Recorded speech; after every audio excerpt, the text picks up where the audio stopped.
Hi, this is Chris from Defeat Modernism.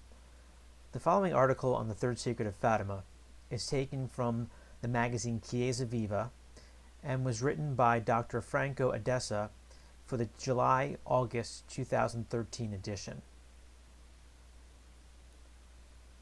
In the autumn of 1996, shortly before presenting my book, UN Massacre Game, in Brescia, I asked Father Luigi Villa what I should answer if someone asked questions about the Third Secret of Fatima in relation to the presentation of text of the book. Father Villa then showed me the text of the Secret of Fatima, which was published in 1963 by the German magazine Neues Europa in Stuttgart, and told me, if you take the text of the Third Secret of Fatima written by Lucia and added or removed one comma, you would have created a fake.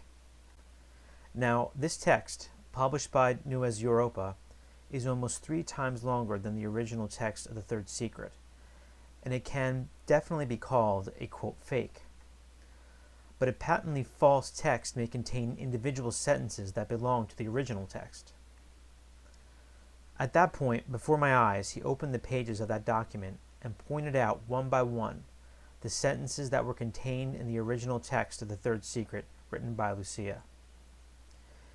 After a few years, I returned to this topic asking Father Villa, how did Neues Europa happen to have this text on the Third Secret of Fatima? Father didn't answer my question directly, but said, Cardinal Ottovianni wrote that diplomatic document. He was later contacted by those of the Neues Europa to find out if they could publish the text. Cardinal Ottovianni replied in the affirmative. On May 13, 2000, being in Fatima for the beatification of the 2 little shepherds, Francisco and Jacinta Marto, John Paul II announced the imminent publication of the Third Secret of Fatima. On June 26, 2000, the Vatican published a 4-page text written by Lucia on the Third Secret of Fatima, accompanied by a presentation signed by Archbishop Tarcisio Bertone, Secretary of the Congregation for the Doctrine of the Faith, and an interpretation of the secret. This interpretation included a letter from John Paul II to Sister Lucia, the report of the interview Cardinal Bertone had with Sister Lucia, the speech given at Fatima by Cardinal Angelo Sodano on April 27, 2000, and a theological commentary by Cardinal Ratzinger, prefect of the Congregation for the Doctrine of the Faith. 2 days later, at a press conference on the Third Secret, Monsignor Bertone made an amazing statement that ended with these words: the secret has nothing to do with the apostasy tied to the Council, the Novus Ordo, the Mass, and the conciliar popes that has been asserted by the fundamentalists, traditionalists, for decades. For this fact alone, it was worth the trouble to reveal the secret. The revealed, quote, Third Secret consisted of the vision of the 3 shepherds focused on the bishop dressed in white, who climbed to the top of the mountain and knelt at the foot of a big cross and was killed by a group of soldiers. These painful attempts of John Paul II, of Secretary of State Cardinal Angelo Sodano, and of Cardinal Bertone to relate the Third Secret with the assassination attempt of Pope John Paul II at St. Peter's on May 13, 1981, were also endorsed by Cardinal Ratzinger, who, in an interview on May 19, 2000, to Orazio La Rocca of La Repubblica, stated at the end of the interview, quote, the connection between the assassination attempt and the Third Secret is evident. It exists in the facts. In the face of this manifest fraud, the press exploded. Il Messaggero, La Repubblica, La Stampa, and on May 17, 2000, Le Figaro published the indignation of a certain Elikar Elesne, clearly expressing the general feeling. Quote, one must really be completely in the ignorance of the history of Fatima to believe the version of the Third Secret His Holiness Pope John Paul II gave us on May 13th. End quote. The same John Paul II, however, in full to Germany, in November 1980, spoke differently to those who asked about the Third Secret of Fatima. He said, quote, as on other occasions, the Church was reborn in blood. It will not be different this time." End quote. Then, on the contents of the third secret, the Pope added, quote, "It should be sufficient for all Christians to know this. When you read that the oceans will flood entire continents, that from one moment to the next millions of people will suddenly perish, if you know this, it is not truly needed to ask for the publication of the secret." And where are these words in the document presented by the Vatican on June 26, 2000? The words of John Paul II in Fulda were recorded by the magazine Vox Fide. In 2006, there was an outburst with the case of the Fourth Secret of Fatima, which culminated with the publication of the book, "The Third Secret of Fatima, published by the Vatican, is a fake. Here's the evidence," by Laurent Molière, and the book by Antonio Socci, quote, "The Fourth Secret of Fatima." Roused by the statements made by Archbishop Capdevila on this existence of this, quote, "fourth secret," i.e., the confirmation of the existence of a small sheet on which Lucy wrote the Third Secret of Fatima, at that time, I asked Father Vila if he could shed some light on this issue, but he just told me that it was only a private revelation and, therefore, it was not matters of faith. I did not insist. In 2009, when I was collaborating in the preparation of the English edition of the book, quote, "Paul VI Beatified," we worked on the text of Appendix 4 that reported on the apparitions of Our Lady of Good Success in Quito, of Our Lady of La Salette, and Our Lady of Fatima. The last text to be defined was the one related to the Third Secret of Fatima. Then, I took the document published by Nueces Europa, transcribed the sentences that Father Vila had indicated as the sentences appearing in the original document of Lucia, printed it out, and handed it to Father for his approval. A few days later, Father gave back the paper to me, saying, "It's okay."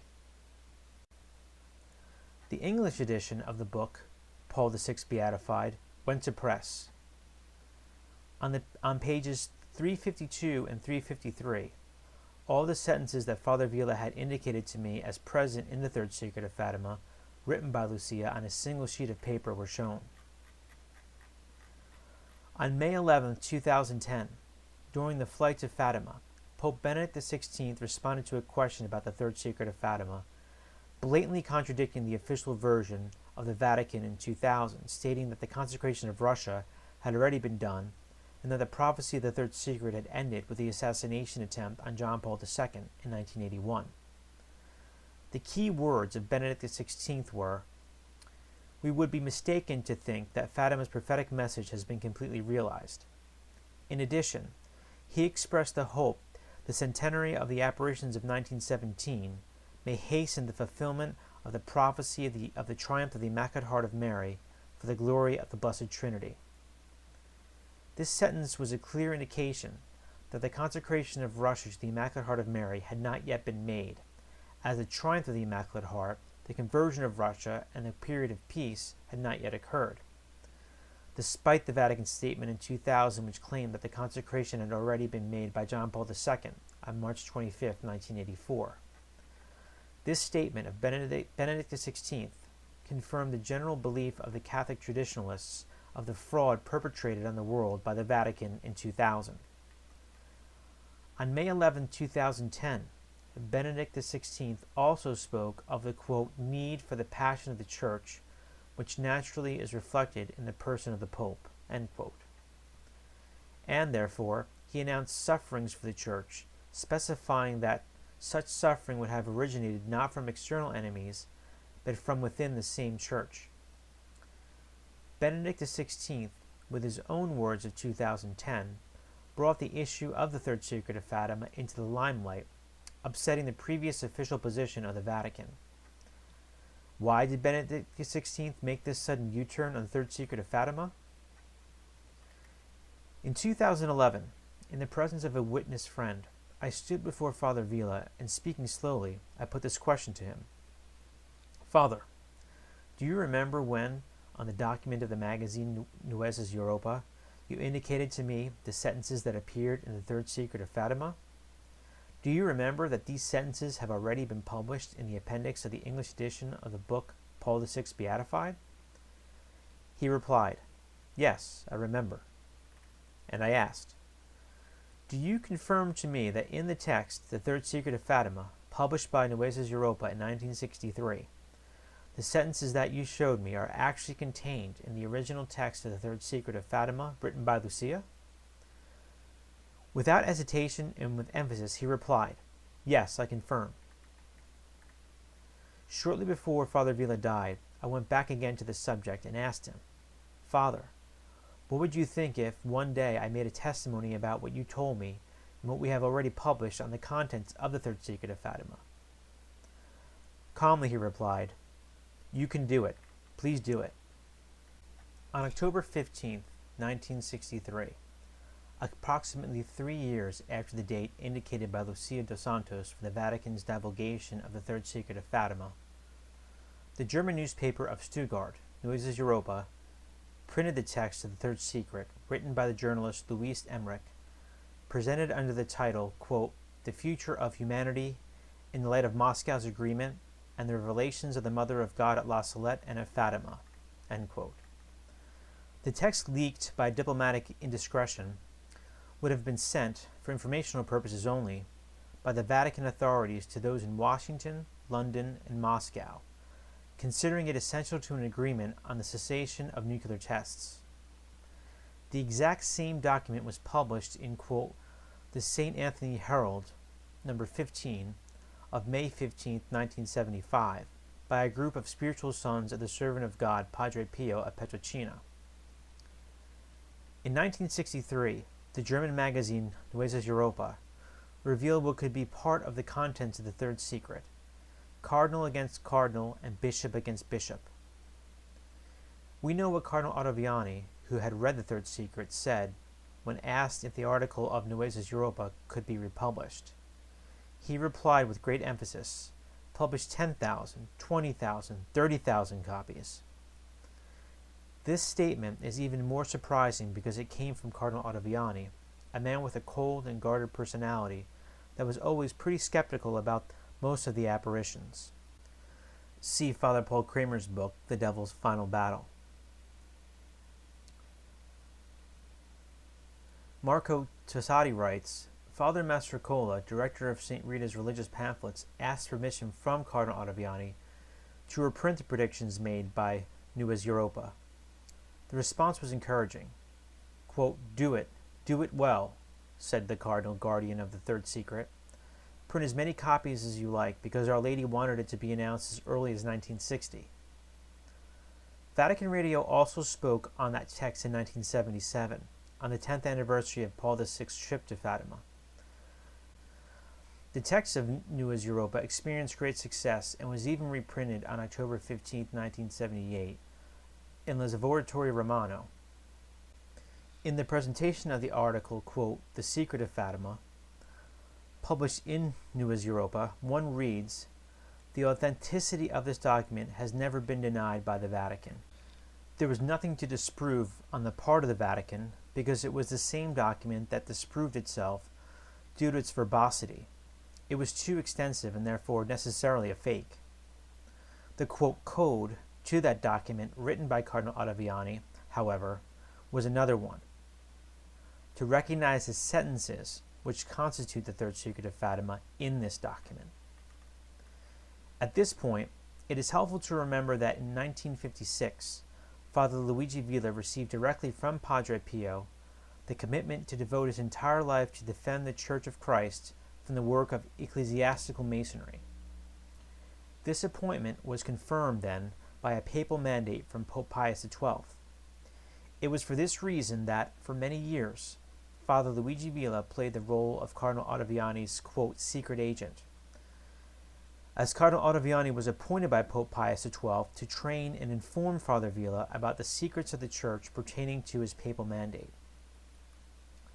Among the secret tasks assigned to him in that period, there was one mission to go to Sister Lucia of Fatima with a, quote, "personal letter" from the prefect of the Holy Office, Cardinal Ottovianni, authorizing him to have an interview with the seer.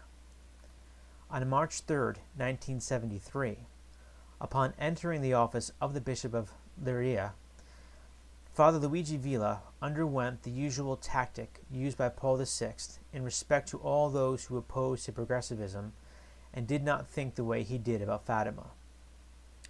The bishop contacted Archbishop Benelli, Pro-Secretary of State, who went to consult Pope Paul VI. After having received the response, the Bishop of Lieria turned to me and told me very harshly that for me there was no possibility of meeting Sister Lucia, let alone talk to her. When Cardinal Ottovianni was made aware of the incident, he gasped and said, quote, "This to me? To the prefect of the Holy Office, and without even speaking a word to me? I will write soon to the top, the Pope. As soon as I'll have an answer, I'll call you back and I'll inform you about it." End quote. Why did Cardinal Ottovianni, who had already read the Third Secret in 1960, send Father Luigi Villa to Lucia for a personal interview in 1973? One day, when he was telling me about this quote adventure, Father spoke these words. "Before I left, Cardinal Ottovianni said to me, quote, 'I'm certain with you Lucia will speak.'" Evidently, Cardinal Ottovianni was not referring to the contents of the Third Secret, which he already knew, and he wouldn't even think of collecting, quote, certain information from Lucia by sending to her a priest who was not already aware of the contents of the Third Secret of Fatima. Here is the text published in the magazine Nuez Europa on October 15, 1963.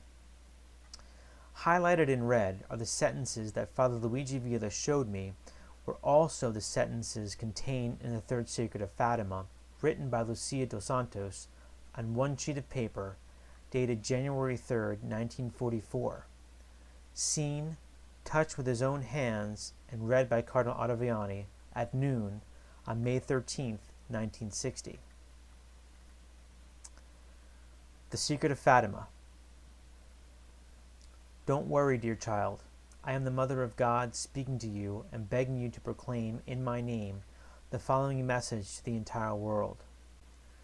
In doing this, you will meet great hostility, but be steadfast in the faith, and you will overcome this hostility.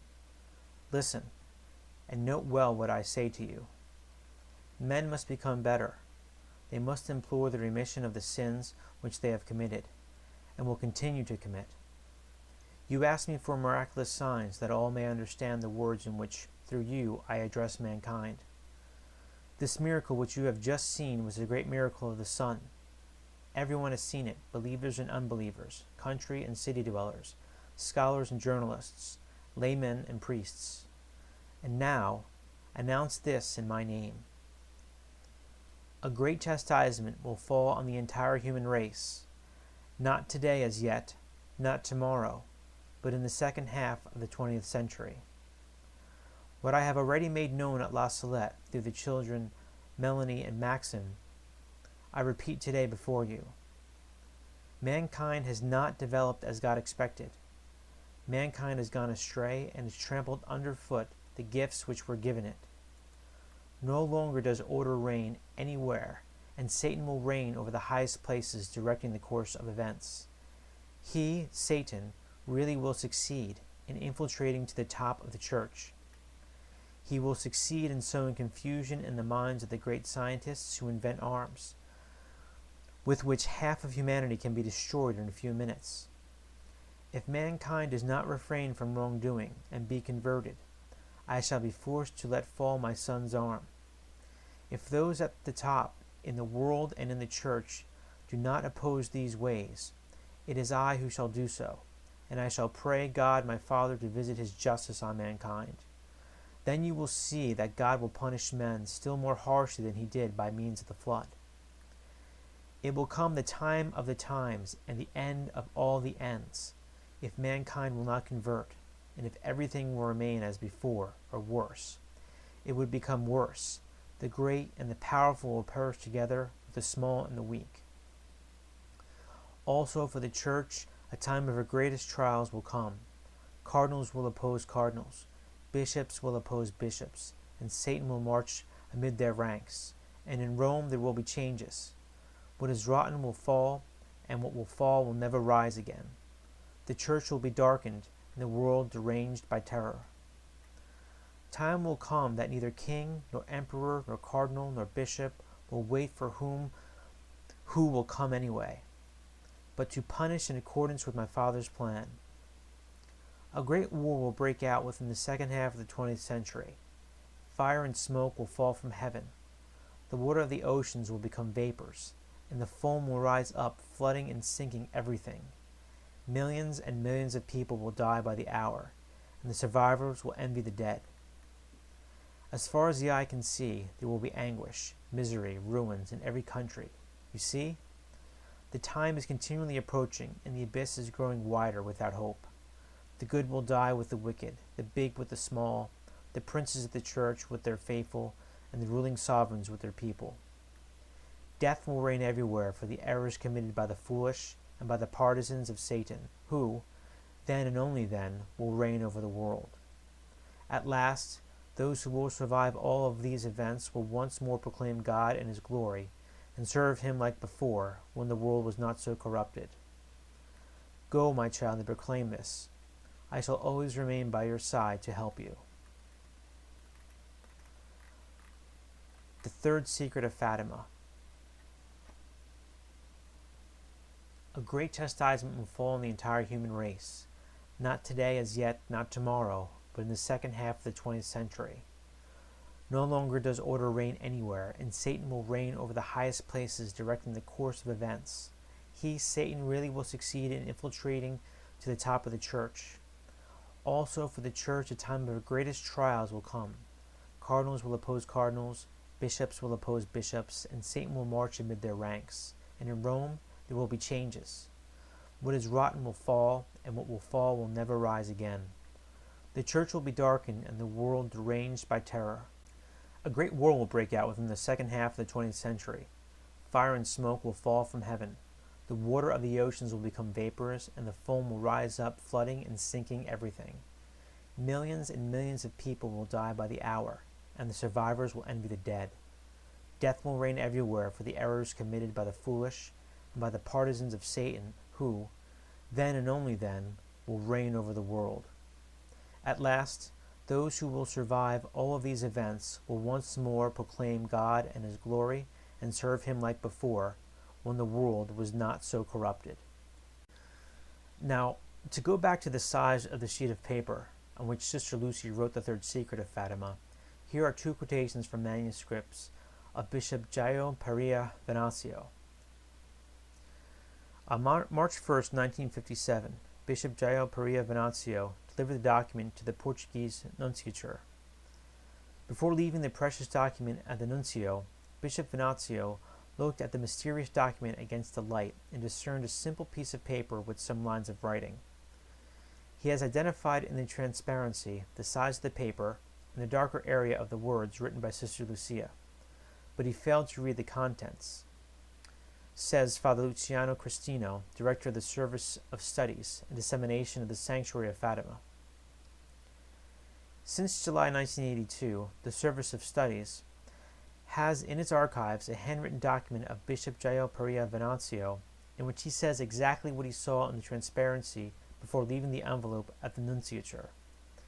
Here is a transcript of the text. Quote, I delivered the letter to the nunciature at noon on March 1st, 1957. The larger paper corresponds to the size of the outer envelope, with the date 8/12/1945. The second paper corresponds to what was seen in transparency within, 12 by 18 centimeters. The letter, which could also be seen in the transparency, is of a size a little smaller at 75 millimeters from the top and from the right side. On the other sides, it fits inside the inner envelope. The outer envelope on the back side had the seal of Monsignor Jose in red wax. I could not see anything inside the transparency, but one could have guessed that there was wax on the four corners. According to Frere Michel, Monsignor Venancio would note as well that the writing on the paper had 3/4 of centimeter margin, and Kramer noted that discrepancy with the manuscript of 2000, which had no margins. But the document of Monsignor Venancio, which was published recently, says something different. The prelate noted the size of the envelope of Lucia, 12 by 18 centimeters, and notes that the, quote, letter, also seen in the transparency, it is a little smaller than the size, less than 3 to 4 centimeters above and to the right, while on the other sides coincided with the inner envelope. The two quotations may coincide with each other if we could correct two inaccuracies. 75 millimeters should instead be 7.5 millimeters, and 3 to 4 centimeters should be 3/4 centimeters. This is confirmed by two sentences. Quote, the letter, quote, in view of transparency, is of a size a little smaller and is a little smaller than the size. At this point, the size of the letter are finally clear and definitive. The size of Lucia's envelope, least 3/4 centimeters or 7.5 millimeters, above and to the right, while on the other sides coincided with the inner envelope. The letter then has the format 11.25 centimeters by 17.25 centimeters. By entering the sentences of the third secret on a sheet size of 11.25 centimeters by 17.25 centimeters, written by margins of 7.5 millimeters, we get the following result. A great chastisement will fall on the entire human race, not today as yet, not tomorrow, but in the second half of the 20th century. No longer does order reign anywhere, and Satan will reign over the highest places, directing the course of events. He, Satan, really will succeed in infiltrating to the top of the church. Also, for the church, a time of her greatest trials will come. Cardinals will oppose cardinals, bishops will oppose bishops, and Satan will march amid their ranks, and in Rome there will be changes. What is rotten will fall, and what will fall will never rise again. The church will be darkened, and the world deranged by terror. A great war will break out within the second half of the 20th century. Fire and smoke will fall from heaven. The water of the oceans will become vapors, and the foam will rise up, flooding and sinking everything. Millions and millions of people will die by the hour, and the survivors will envy the dead. Death will reign everywhere for the errors committed by the foolish and by the partisans of Satan, who, then and only then, will reign over the world. At last, those who will survive all these events will once more proclaim God and His glory and serve Him like before, when the